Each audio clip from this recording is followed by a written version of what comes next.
শেষ 5 ওভারে সংযুক্ত আরব আমিরাতের 53 রান দরকার।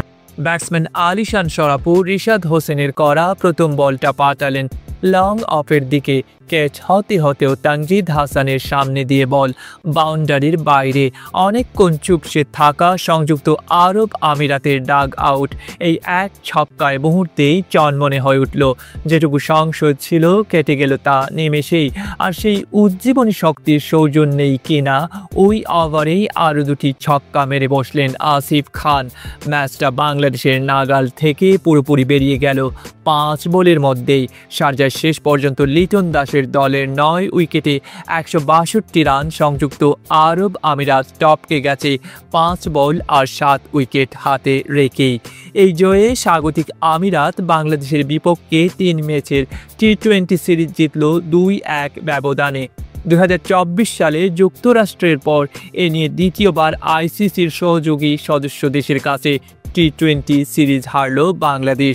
যে সিরিজটি বাংলাদেশ খেলতেই নেমেছে পাকিস্তানের সিরিজের যাত্রাপথ কাজে লাগাতে। 2 ম্যাচের সিরিজ 3 ম্যাচের হয়েছে পাকিস্তান সিরিজ পিছিয়ে যাওয়ায় আমিরাতে বাড়তি সময়টা কাজে লাগাতে বুধবার 21 মে সেই বাড়তি ম্যাচে সিরিজ হার নিশ্চিত হলো বাংলাদেশের। বাংলাদেশ ম্যাচে পেছনে পড়ে গিয়েছিল নিজেদের ইনিংসেই। টস হেরে ব্যাট করতে নামার পর বেশিরভাগ সময়ই বাংলাদেশের ব্যাটিং রীতিমতো কাঁপাকাঁপি করেছে। তানজিদ হাসানের প্রথম ওভারে 1-4 ও 1 ছক্কার বালো শুরু মলিন হতে শুরু করে পরের ওভারের প্রথম বলে পারভেজ হোসেনের বিদায়ে। প্রথম টি-20তে সেঞ্চুরি আর দ্বিতীয় টি-20তে বিশ্রামে থাকা এই ওপেনার নিজের খেলা প্রথম বলই তুলে মারতে গিয়ে লং অফে সহজ ক্যাচ দেন। সেই শুরু। তানজিদকে এক প্রান্তে রেখে হায়দার আলীর বাঁহাতি স্পিনে 3 বলের মধ্যে ফেরেন লিটন দাস ও তাওহিদ হৃদয়। লিটনের স্কোর 10 বলে 14, তাওহিদ 2 বলে 0 করেন। পাওয়ার প্লের শেষ বলে একই বোলারের শিকার আগে বাগে নামার সুযোগ পাওয়া মেহেদী হাসানও 9 বলে 2 রান করে আউট হন তিনি। এক প্রান্তে উইকেট মিছিল চললেও আরেক প্রান্তে 4 ছক্কায় রান তুলে যাচ্ছিলেন তানজিদ। আগের ম্যাচে 59 রানের ইনিংস খেলা এই বাঁহাতির দমও অবশ্য বেশিক্ষণ স্থায়ী হয়নি।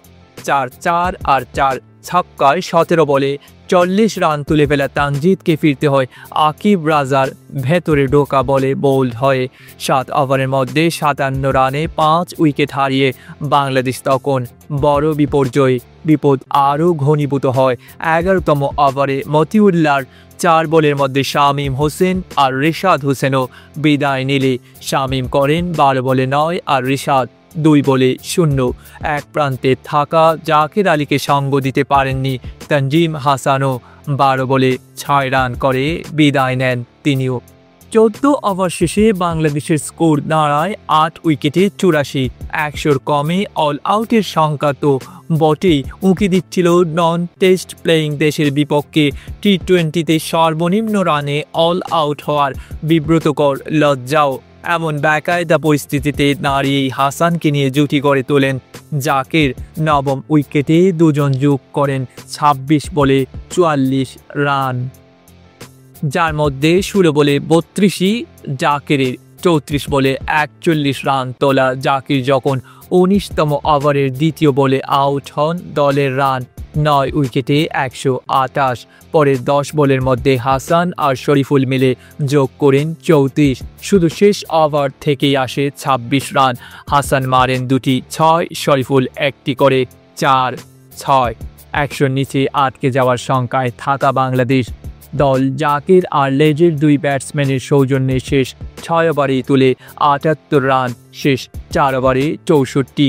শেষ পর্যন্ত এই রানও পারেনি বাংলাদেশকে বাঁচাতে। ডেস্ক রিপোর্ট, আধুনিক কাগজ।